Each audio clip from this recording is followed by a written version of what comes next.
kampus dengan standar hotel bintang 5 dengan lokasi yang strategis. Menyediakan banyak pilihan program studi.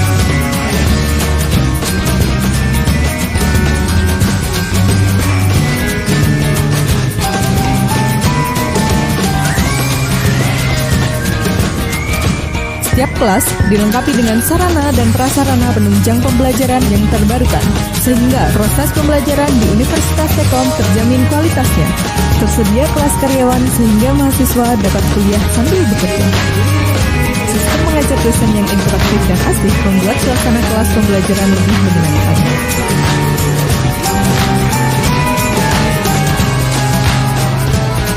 Universitas Tekom, kuliahnya menyenangkan.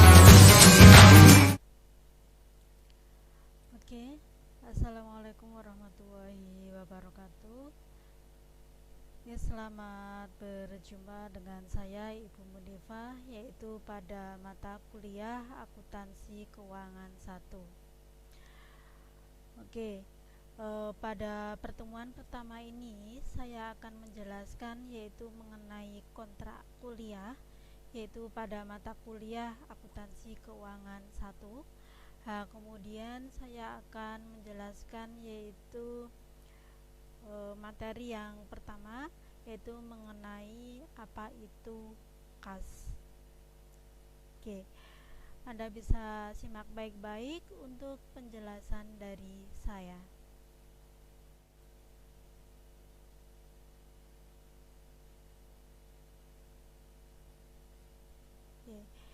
Ini ya, nanti untuk mata kuliah yang akan saya ampu di sini adalah Akuntansi Keuangan 1 ya.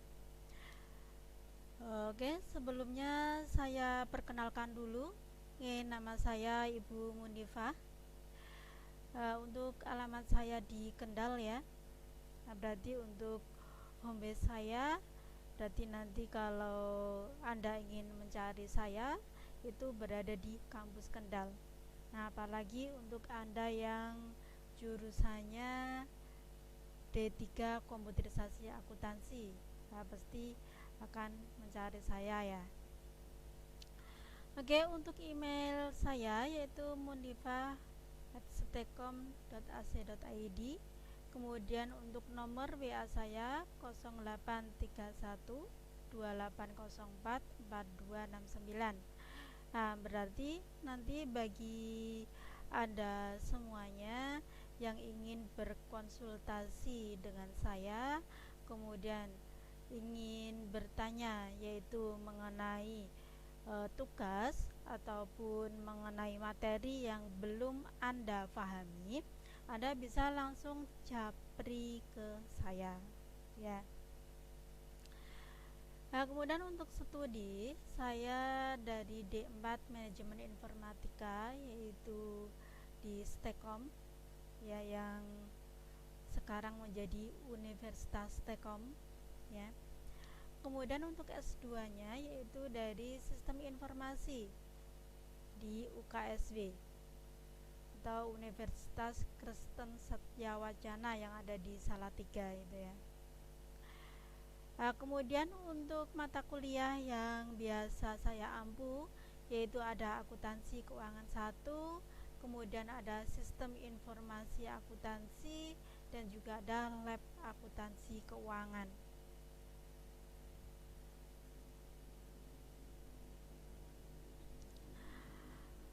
Untuk jumlah pertemuan dalam satu semester itu ada 16 kali pertemuan. Kemudian untuk pertemuan ke-8-nya itu UTS, ulangan tengah semester, dan untuk pertemuan ke-16-nya yaitu ulangan akhir semester atau UAS ya.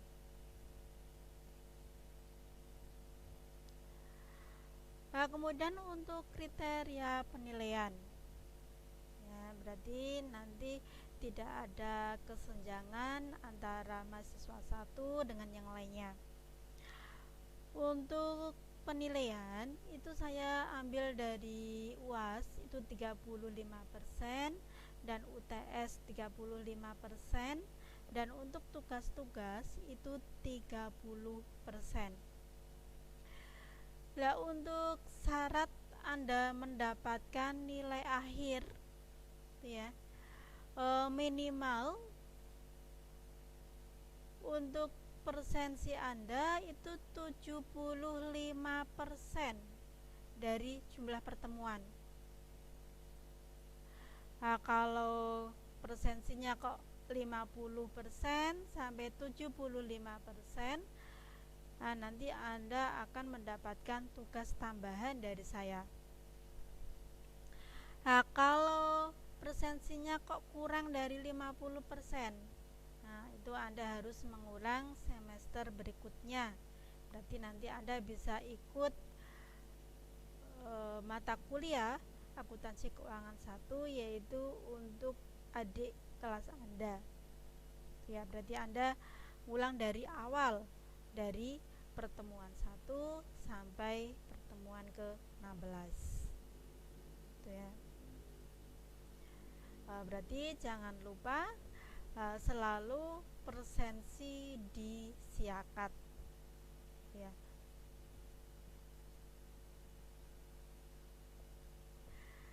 Kemudian untuk metode perkuliahan, nah, karena kita kuliahnya yaitu full online ya, berarti tidak ada tatap muka antara kita.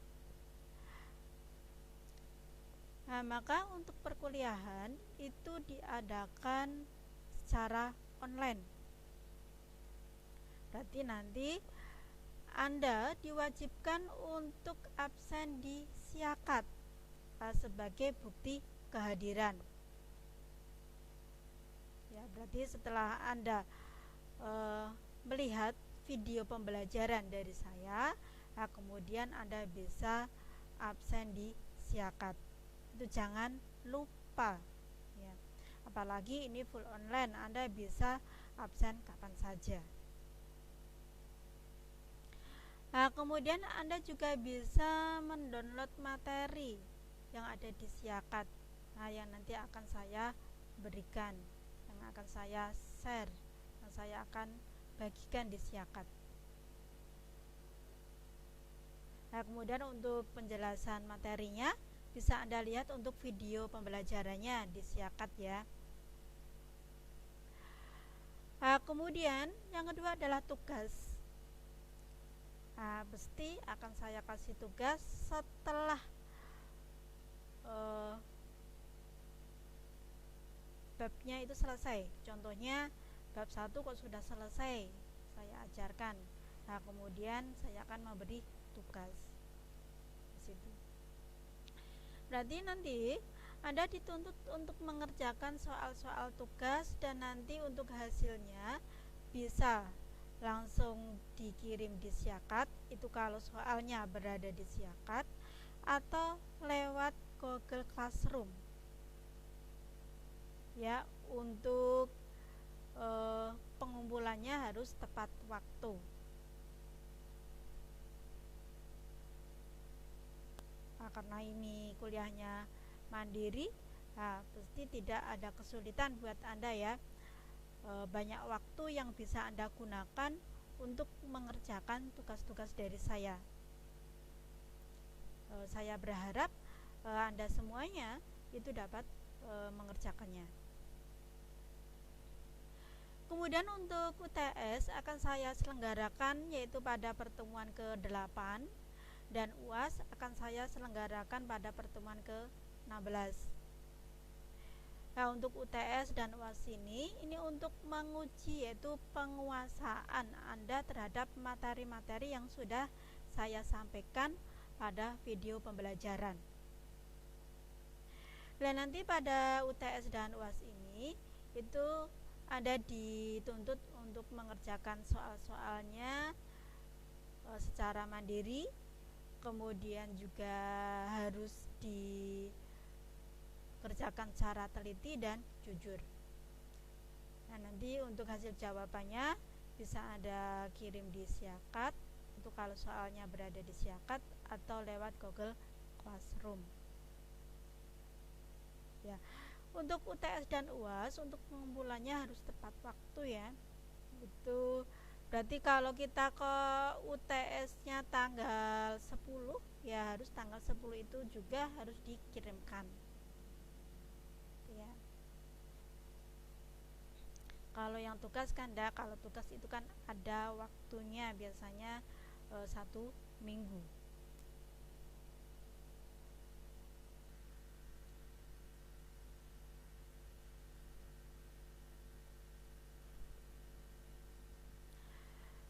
Nah, untuk mata kuliah akuntansi keuangan 1 di sini akan membahas yaitu mengenai pencatatan dari kas kecil.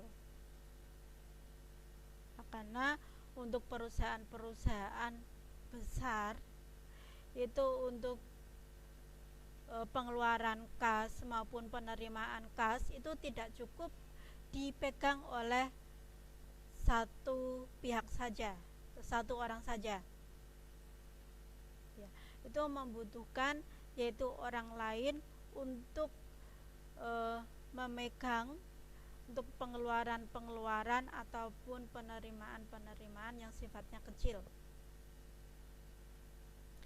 Kemudian ada rekonsiliasi bank ya, biasanya kalau perusahaan yang menyimpan uangnya di bank ya, pada akhir periode pasti akan menerima yang namanya rekening koran bank. Nah, nanti dari rekening koran bank tersebut kok mengalami perbedaan ya. Nah, nanti untuk kewajiban dari perusahaan yaitu membuat yang namanya laporan rekonsiliasi, yaitu untuk menyeimbangkan antara laporan kas perusahaan dengan kas bank. Kok bisa beda? Apa sih yang belum dicatat bank atau yang belum dicatat perusahaan? Nah, kemudian pencatatan piutang dagang maupun piutang wesel.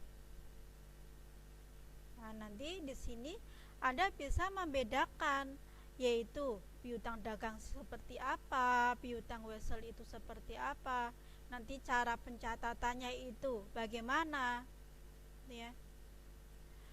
Kemudian pencatatan persediaan baik dengan metode LIFO, FIFO, dan rata-rata bergerak.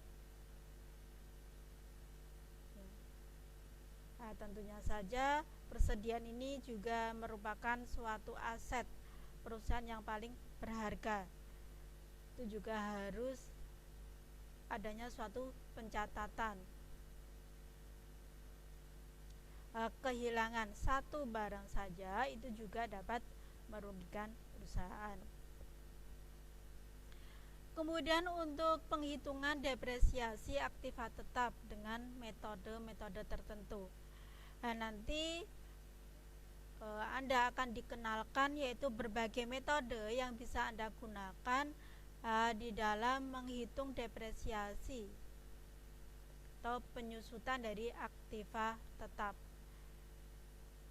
Nah, tentunya saja yang namanya suatu aktiva tetap itu kalau lama-kelamaan digunakan mesti akan susut harganya.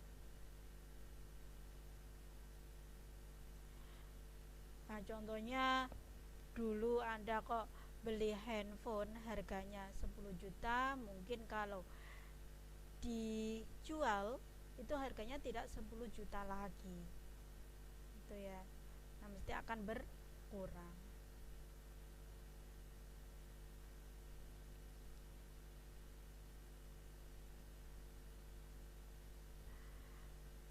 Oke, saya akan masuk ke materi yang pertama yaitu mengenai akuntansi kas ya.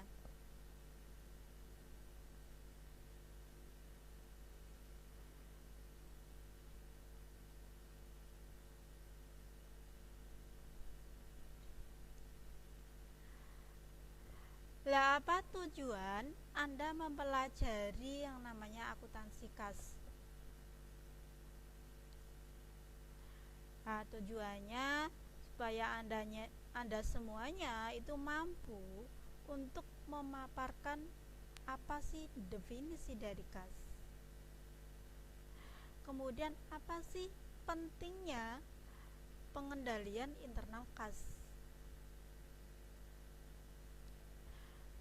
Kemudian untuk mengikhtisarkan prosedur dasar, yaitu untuk pencapaian pengendalian internal atas penerimaan kas maupun pengeluaran kas. Nah, selain itu, Anda dapat memahami yaitu apa sih manfaat dan tujuan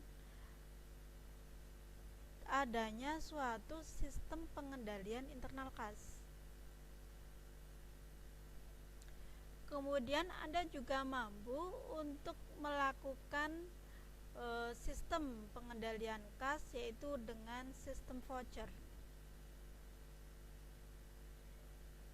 Ya, karena untuk pencatatan kas kita bisa menggunakan sistem voucher dan bukan sistem voucher ya.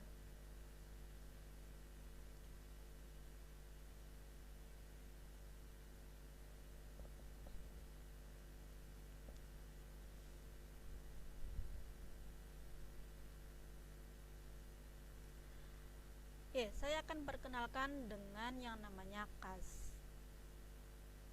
Kas ini adalah sebuah alat pembayaran yang siap dan bebas untuk dipergunakan. Nah, biasanya untuk kas ini digunakan untuk membiayai semua kegiatan-kegiatan umum perusahaan. Nah, digunakan untuk membeli bahan bakunya, digunakan untuk membayar gaji karyawan, ya, digunakan untuk membayar listrik dan yang lainnya.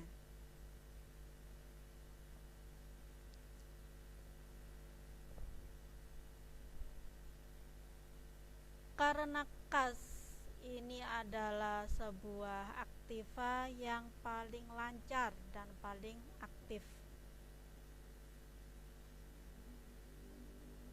karena kas ini bisa langsung dipergunakan ya, tanpa kita menunggu jatuh tempo. Jadi kapanpun Anda ingin gunakan itu bisa.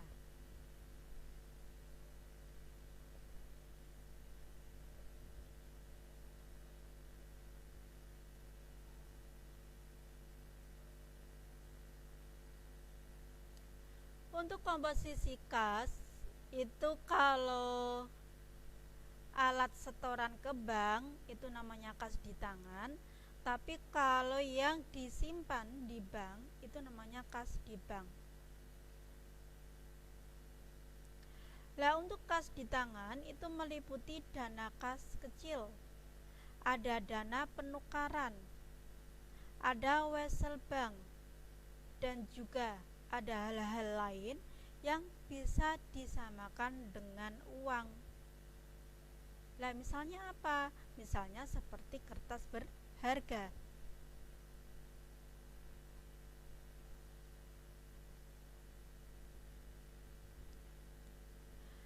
Nah, untuk ciri-ciri dari kertas berharga yang dapat dianggap sebagai kas, bahwa kertas berharga tersebut tidak mempunyai yang namanya tanggal jatuh tempo. Berarti kapanpun kita ingin menukarnya dengan uang itu bisa.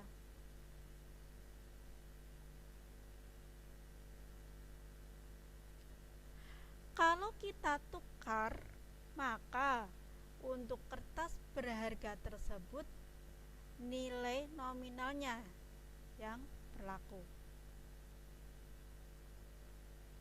Kemudian kalau diterima oleh bank sebagai deposito, itu besarnya juga sebesar nilai nominal yang ada di dalam kertas berharga tersebut. Kalau di dalam kertas berharga tersebut nilainya itu 1 juta, dan nanti kalau diterima oleh bank ya bernilai 1 juta.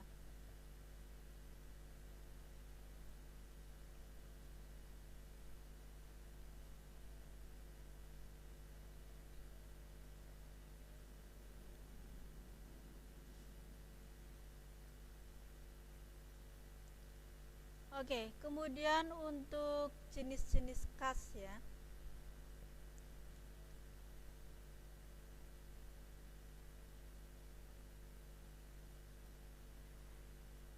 Ada uang kertas dan logam.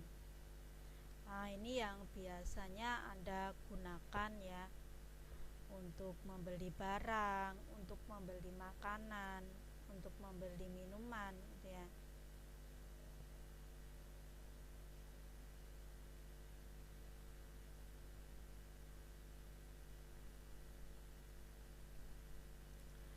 Nah, kemudian ada cek. Nah, cek ini sebagai bukti pembayaran.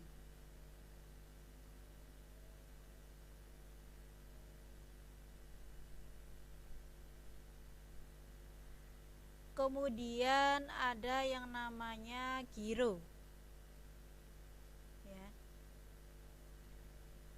Giro ini berupa produk bank ya, berarti ini adalah suatu simpanan dari nasabah, entah itu perseorangan ataupun badan usaha ya, dalam bentuk rupiah maupun dalam bentuk uang asing. Nah, untuk perbedaannya dengan tabungan, kalau yang giro ini untuk pengambilannya harus menggunakan cek.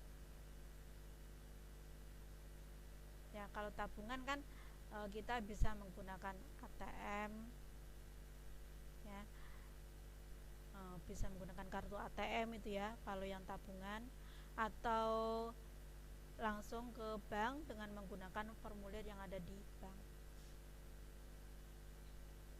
Nah, tapi kalau yang giro itu bisa menggunakan cek atau biljet giro.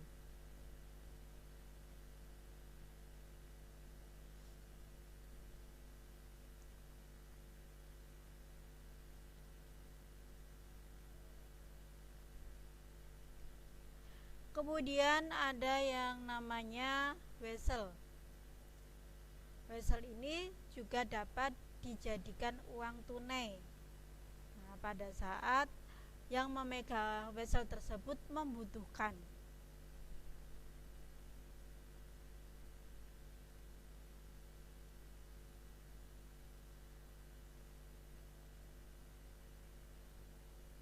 Kemudian ada valuta asing. Ini juga sebagai sebuah pembayaran ya. Ini adalah sebuah uang ya yang bisa kita pakai, yang bisa kita terima sebagai alat pembayaran juga di dalam perdagangan internasional.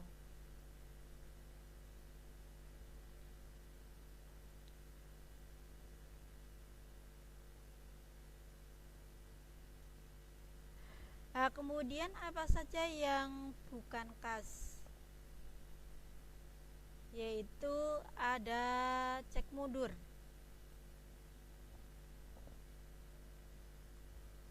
Karena untuk cek mundur ini tidak dapat digolongkan ke dalam kas sebelum jangka waktunya.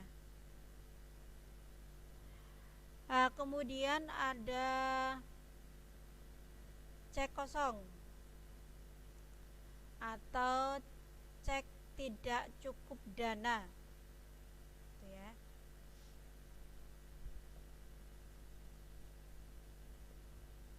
Berarti cek tersebut itu diajukan ke bank, namun dana nasabah atau yang menerbitkan cek tersebut yang ada di bank itu tidak mencukupi, yaitu untuk membayar cek yang bersangkutan.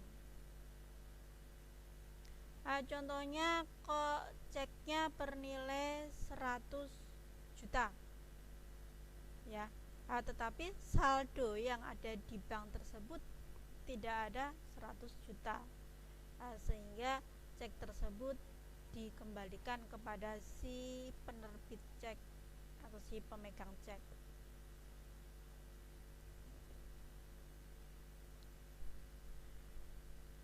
Kemudian ada deposito berjangka ya, ini juga tidak bisa dikategorikan sebagai kas. Karena untuk deposito berjangka ini juga merupakan suatu simpanan di bank ya. Tetapi itu tidak bisa diambil setelah jangka waktu tertentu. Berarti ada tanggal jatuh temponya, ada tanggal pengambilannya.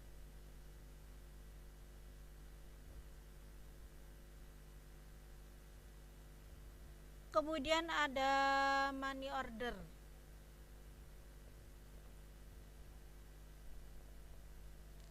Ini juga jenis pembayaran, tetapi untuk pembayaran penuh itu dilakukan di muka, daripada menariknya pada saat penerima menguangkannya.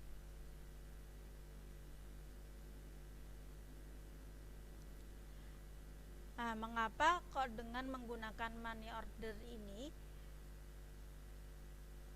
sebagai suatu pembayaran yang aman dibandingkan dengan kita memiliki buku cek yang memiliki informasi pribadi di dalamnya. Kemudian ada yang namanya bank garansi ya. Di sini juga sebuah pernyataan yang dikeluarkan oleh nasabah ya, itu untuk menjamin resiko tertentu yang timbul apabila nanti nasabah tersebut tidak dapat menjalankan kewajibannya kepada pihak yang menerima jaminan. Berarti nanti contohnya kok nasabah tersebut pinjam di bank, kemudian ada jaminannya, contohnya sebuah akte tanah ya, atau BPKB kendaraan, seperti itu. Nanti dibuatkan yang namanya surat pernyataan, itu namanya bank garansi. Itu tidak bisa dikategorikan sebagai kas.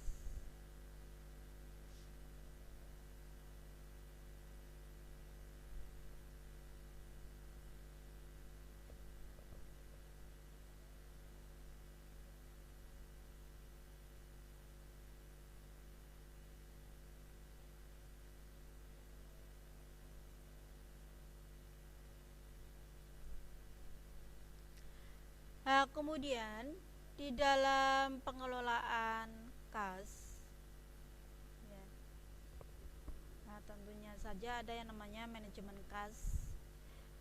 Di sini adalah sebuah pengendalian dan juga perencanaan penggunaan kas sebagai aktiva.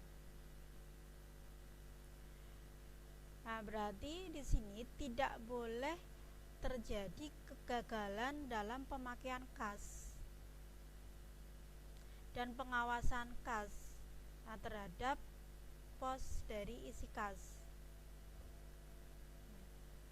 Nah, untuk tujuan dari manajemen kas itu meliputi dua hal ya, yaitu ada likuiditas dan juga ada earning. Kalau likuiditas itu sebuah kemampuan perusahaan yaitu untuk melunasi hutang-hutangnya atau kewajiban-kewajibannya.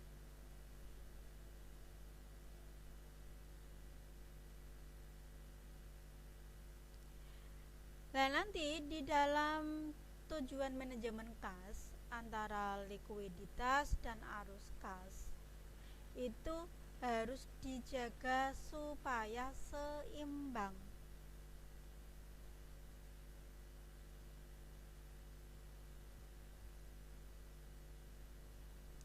Kemudian ada earning. Earning ini tujuannya itu untuk memprediksi kas yang akan dikeluarkan untuk menghasilkan sebuah keuntungan yang lebih besar. Nah, berarti dengan adanya manajemen kas ini, nih ya, supaya memastikan pembayaran kas itu dicatat dengan benar. Contoh, kita membayar gaji untuk satu orangnya kok 2.100.000. Nah, itu nanti juga dicatat ya 2.100.000.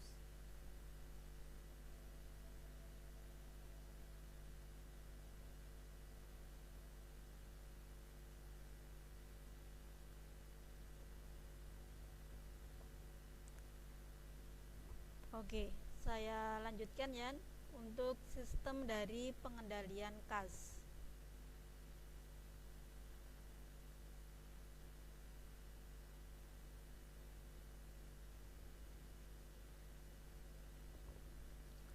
Untuk sistem pengendalian kas ini adalah sebuah prosedur yang dianut itu untuk menjaga dana kas perusahaan.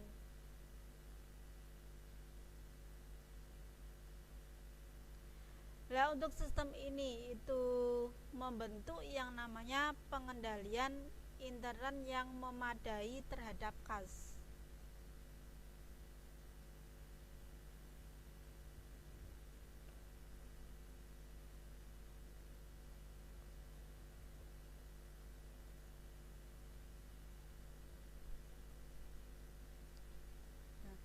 Walaupun penyelewengan itu tidak mungkin untuk dihilangkan ya, nah, tetapi dengan adanya suatu pengendalian intern kas ini, itu penyelewengan itu dapat dihindari nantinya.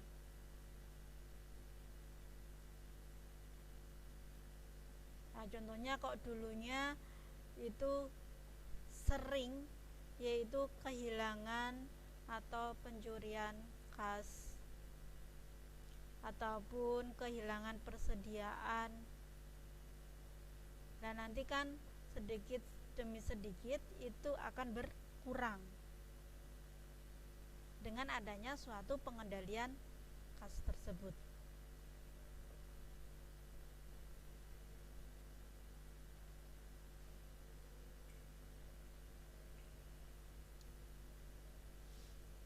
Yang biasanya dilakukan oleh perusahaan di dalam pengendalian kas, yang pertama yaitu manajer menyusun yang namanya anggaran kas. Dan nanti membuat anggaran kas untuk pembelian baku selama satu periode itu berapa. Kemudian untuk pengeluaran biaya-biaya gaji berapa, untuk pengeluaran biaya-biaya overhead pabrik berapa, itu dibuat yang namanya anggaran.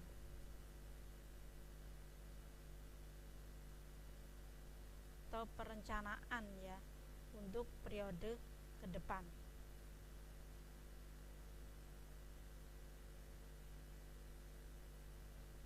Walaupun nanti akhirnya itu antara anggaran dan apa yang sudah dikerjakan oleh perusahaan atau dilakukan oleh perusahaan itu tidak sama persis. Nah, tetapi kan itu adalah salah satu yaitu untuk mengendalikan kas supaya tidak terjadi pemborosan. Kemudian membuat daftar kegiatan yang menimbulkan kas. Kegiatan apa saja yang mempengaruhi kas, entah itu penerimaan kas ataupun pengeluaran kas. Kemudian menentukan sumber penerimaan kas. Kas perusahaan itu bertambah, itu berasal dari mana saja? Yaitu dari penjualan ataupun dari pelunasan piutang yang periode lalu. Kemudian menentukan rencana penggunaan kas. Kas itu akan digunakan untuk apa saja? Itu harus direncanakan.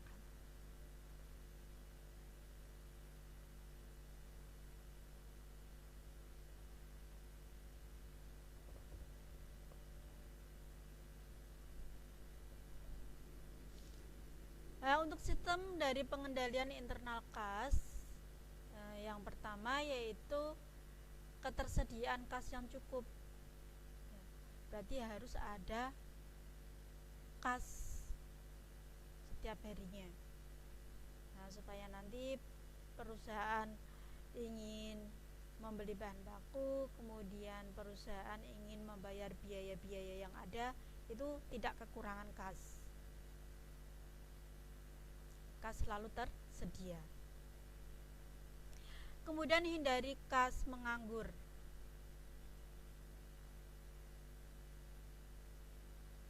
Nah, di sini yaitu kas-kas yang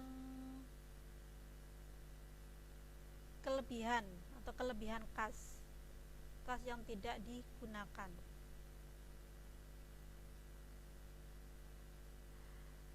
Lah, untuk kelebihan kas itu bisa perusahaan gunakan, yaitu untuk menginvest ke perusahaan lain.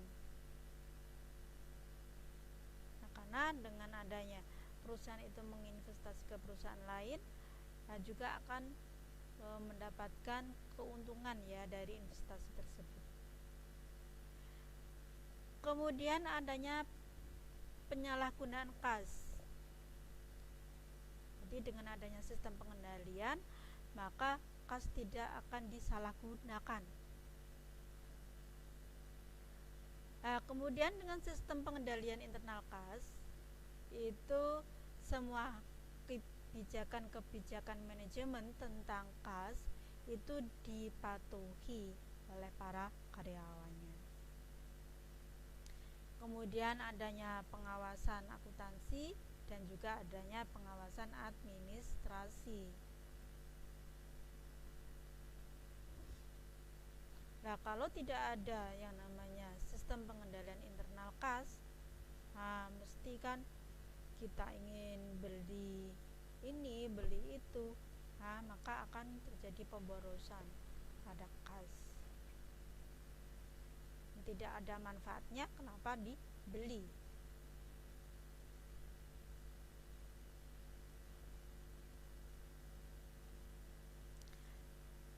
Kemudian untuk manfaat dari sistem pengendalian internal kas ya.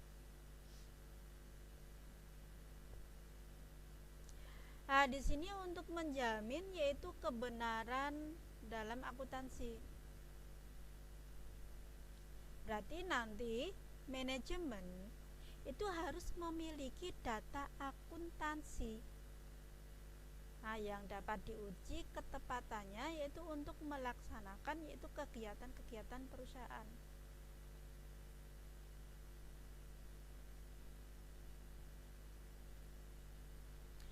Kemudian untuk mengamankan harta kekayaan dan catatan pembukuannya. Karena dengan sistem pengendalian internal tersebut nanti kan dibentuk itu gunanya untuk mencegah ataupun untuk menemukan yaitu harta yang hilang dan catatan pembukuan pada saat yang tepat.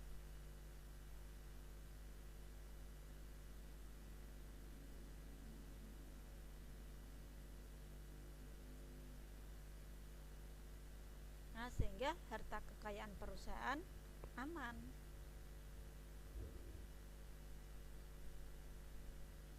Kemudian untuk menggalangkan efisiensi usaha. di sini yaitu untuk menghindari adanya suatu pekerjaan-pekerjaan yang berganda atau pekerjaan-pekerjaan yang tidak perlu, tidak ada manfaatnya bagi perusahaan.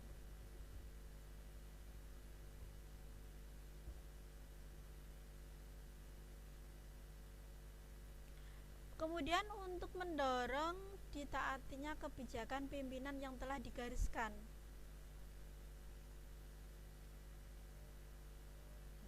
Berarti dengan adanya suatu sistem tersebut, maka sebuah prosedur dan peraturan yang sudah disusun oleh manajemen itu tercapai tujuannya.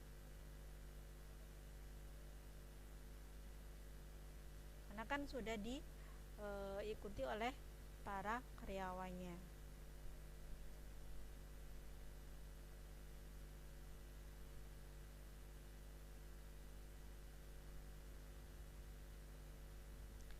Kemudian untuk unsur dari sistem pengendalian internal kas,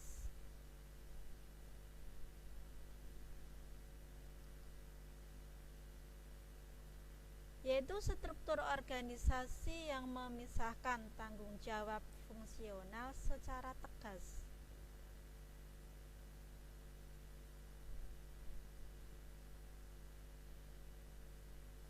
Berarti adanya suatu struktur organisasi nanti. Kemudian juga ada yang bertanggung jawab di masing-masing bidang tersebut. Kemudian sistem wewenang dan prosedur pencatatan yang memberikan perlindungan yang cukup terhadap kekayaan, hutang, pendapatan maupun biaya. Kemudian praktek yang sehat dalam melaksanakan tugas dan fungsi tiap bagian organisasi.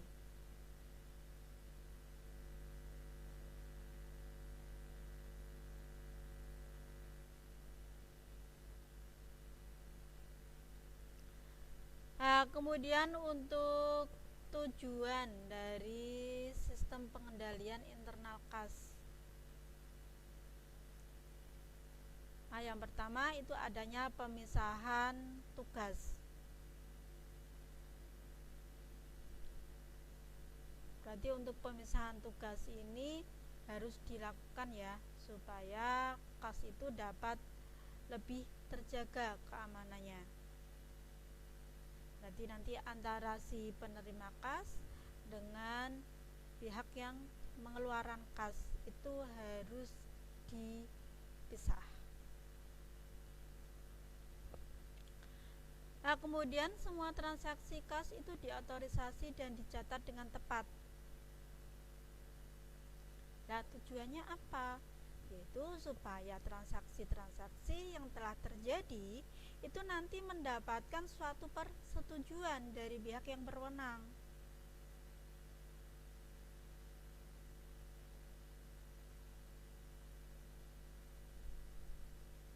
Biasanya ya pihak manajer.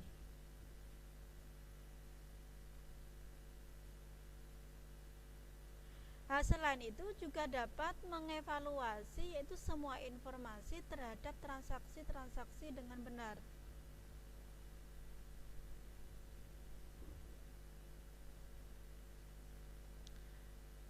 Kemudian untuk tujuan yang ketiga itu meyakinkan adanya uang kas yang cukup.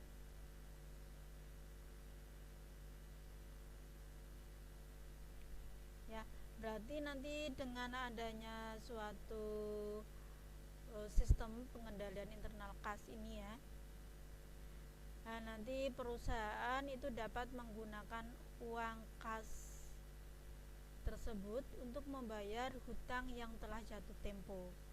Berarti nanti pada saat hutang perusahaan kok sudah jatuh tempo, maka perusahaan tidak, istilahnya tidak kelabakan ya untuk mencari dana atau kas untuk membayar hutang tersebut. Berarti sudah tersedia kasnya untuk membayar hutang yang jatuh tempo itu.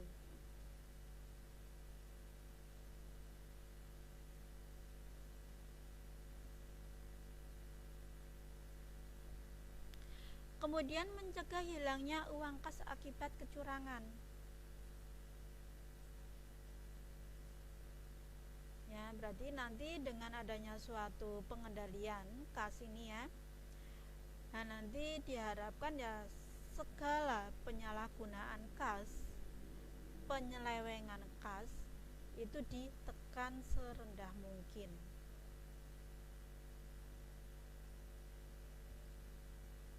Walaupun tidak seluruhnya dihilangkan ya, tapi kan bisa mengurangi adanya suatu penyalahgunaan ataupun penyelewengan.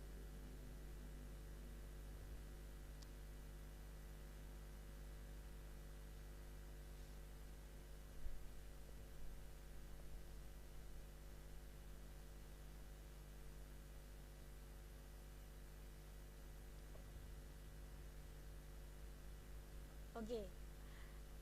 Untuk pencatatan kas ada yang menggunakan yang namanya sistem voucher.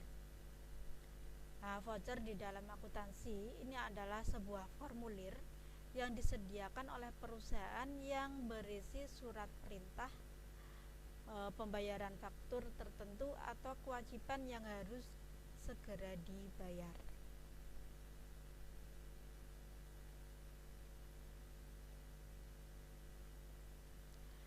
Nah, berarti di sini untuk voucher dalam akuntansi ini adalah sistem yang digunakan oleh perusahaan itu untuk mengatur pengeluaran kas.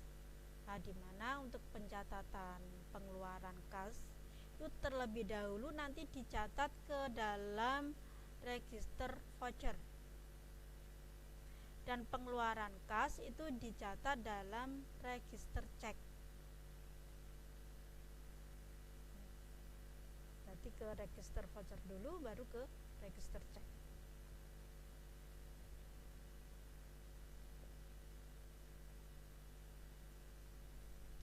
Ini ya untuk jenis-jenisnya, berarti dari voucher, kemudian file voucher yang belum dibayar, kemudian ke cek register, yang terakhir ke file voucher yang telah dibayar. Ya, berarti setelah dicek.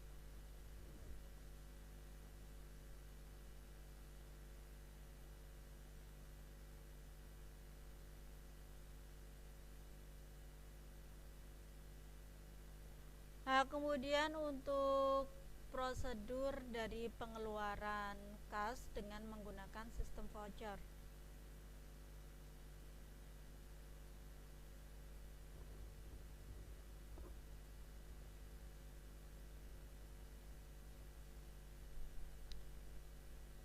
Untuk prosedur-prosedur tersebut, yang pertama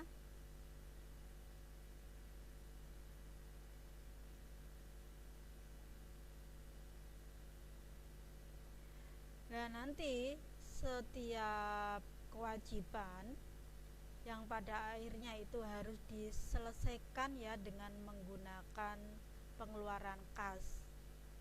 Berarti nanti pihak yang melakukan pengeluaran kas atau uang itu terlebih dahulu harus mengisi voucher.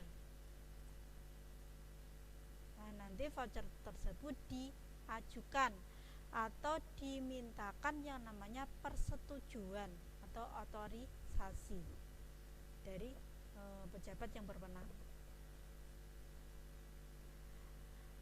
Nah, setelah voucher-voucher yang telah mendapatkan suatu persetujuan untuk dibayar ya dari pejabat yang berwenang, nanti dicatat dalam daftar voucher atau yang namanya voucher register tadi ya.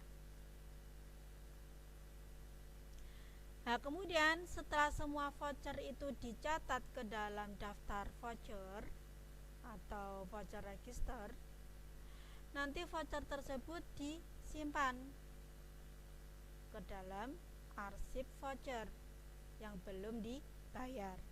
Nah, sampai dengan voucher tersebut dibayar. Nah, dengan cara penyimpanan ini ya, Fungsinya apa? Yaitu fungsinya itu untuk membantu hutang usaha, itu sebagai buku pembantu hutang usaha.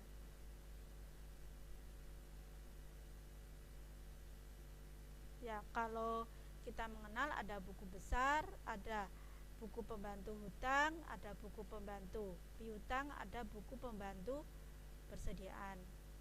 Nah, untuk voucher ini fungsinya sebagai buku pembantu hutang usaha.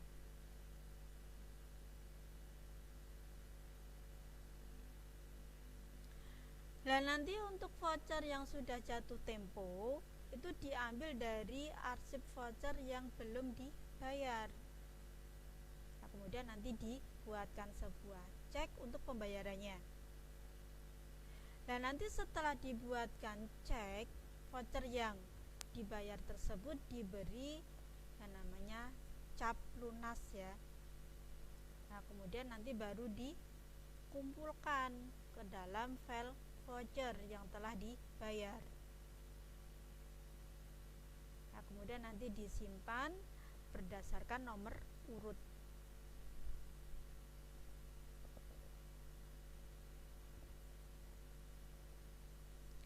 Dan nanti setiap cek yang dikeluarkan untuk membayar hutang voucher itu nanti dicatat dalam buku harian yang disebut dengan cek register.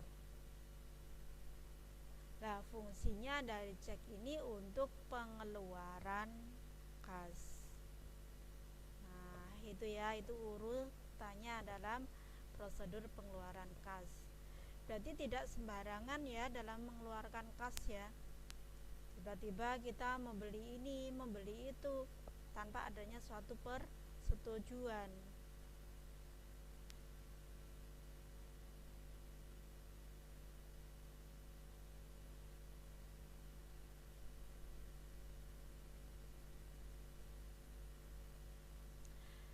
Lah, apa sih untuk perlunya pengawasan kas?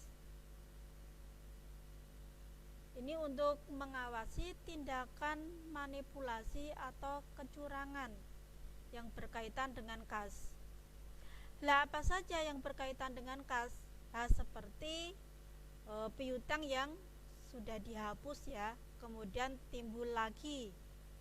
Nah, karena adanya kesanggupan membayar dari debitur. Nah, tetapi tidak dilaporkan. Nah, contoh ada debitur A, tadinya dia tidak sanggup untuk membayar, kemudian piutangnya dihapus. Nah, mungkin tuan A tersebut kabur sehingga piutangnya dihapus. Tiba-tiba 2 tahun kemudian dia datang ke perusahaan. Dia akan membayar piutang, akan membayar hutangnya tersebut kepada perusahaan. Kemudian dia membayar. Pada saat dia membayar ternyata itu tidak dilaporkan.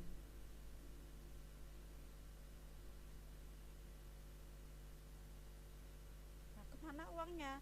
Uangnya ya dicuri oleh pihak yang menerima pembayaran. Kemudian adanya piutang-piutang yang tidak dibukukan dan penerimaan kas atas tagihan disembunyikan atau dicuri.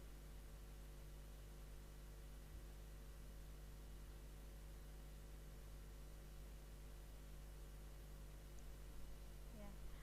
Berarti ada sebuah nota pembayaran itu ya, itu dia sembunyikan. Ada kwitansi pembayaran dia sembunyikan. Kemudian cek untuk pribadi dicatat sebagai pengeluaran. Contoh ada karyawan ya, dia membeli barang untuk dirinya sendiri tapi diklaim sebagai pengeluaran perusahaan. Awang itu barangnya untuk perusahaan, dia bilangnya seperti itu. Nah, tapi apa? Tapi itu barangnya digunakan dia sendiri. Kemudian membuat faktur ataupun bon sendiri untuk mendukung pengeluaran fiktif. Berarti tidak ada pengeluarannya, tapi dia membuat bon sendiri diajukan sebagai pengeluaran.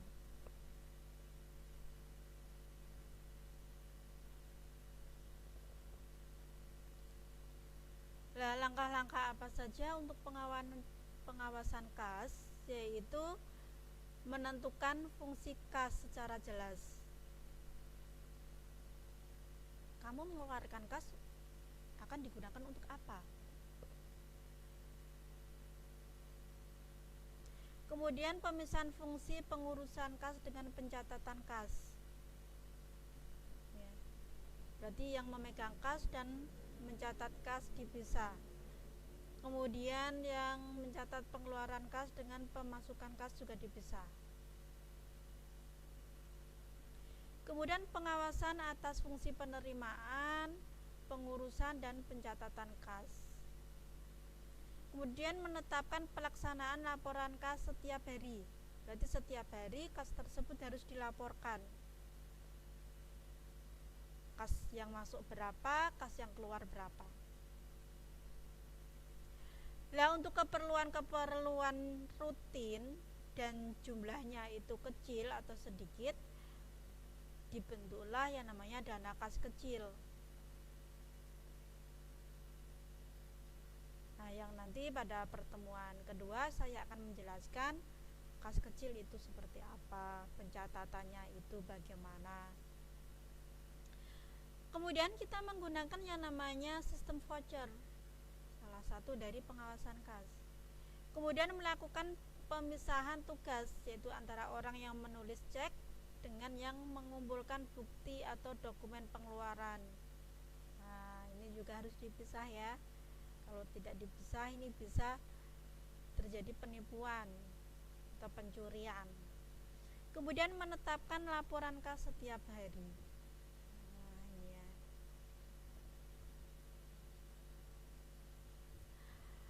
Oke, itu dulu yang bisa saya sampaikan untuk pertemuan pertama ini pada mata kuliah akuntansi keuangan 1. Oke, jika ada yang ingin ditanyakan, yang tidak paham dengan penjelasan saya, nanti bisa Anda tanyakan di grup WA atau japri ke saya. Oke. Saya akhiri. Assalamualaikum warahmatullahi wabarakatuh.